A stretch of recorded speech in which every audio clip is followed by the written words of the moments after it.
زتجوا فلچرق department of travel and tourism management EGM college ने world tourism day के मौके पर रिथिंकिंग टूरिज्म के मौजू के तहत एक इंडस्ट्री इंस्टीट्यूट इंटरफेस का आयोजन किया। इस प्रोग्राम में all Ladakh tour operators association के साबिक सदर, senior tour operators, Himalayan cross road के मैनेजिंग डायरेक्टर शामिल थे। लद्दाख को एक सस्टेनेबल टूरिज्म डेस्टिनेशन बनाने के बारे में बातचीत की गई।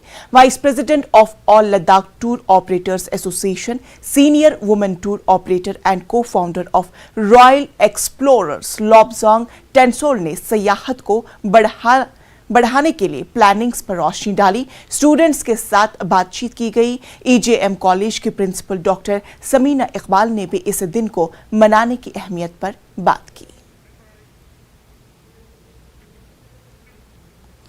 गवर्नमेंट हाई स्कूल मुलबेग के स्टूडेंट्स और टीचर्स की जानिब से मुलबेग के इलाके में प्लास्टिक फ्री रैली निकाली गई। स्टूडेंट्स और टीचर्स इन दोनों के हाथों में एक पैम्पलेट उठाकर वो नारे लगा रहे थे, जैसे प्लास्टिक के इस्तेमाल पर पाबंदी लगाए, प्लास्टिक के थैलियों पर पाबंदी और मकामी ज़बान में भी मुलबेग के लोगों में प्लास्टिक के इस्तेमाल के मुज़र असरात के बारे में बताया गया।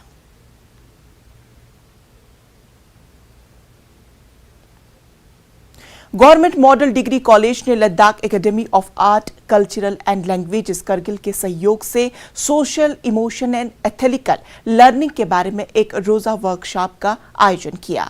ये वर्क पहली बार 2019 में शुरू किया गया था और लद्दाख में इसका इनॉग्रेशन दलाई लामा ने लेह में उनके जन्मदिन के मौके पर किया था। ज़ंस्कार सब डिवीजन के टीचर्स, फैकल्टीज और गवर्नमेंट मॉडल डिग्री कॉलेज के स्टूडेंट्स ने वर्कशॉप में बढ़ चढ़कर हिस्सा लिया।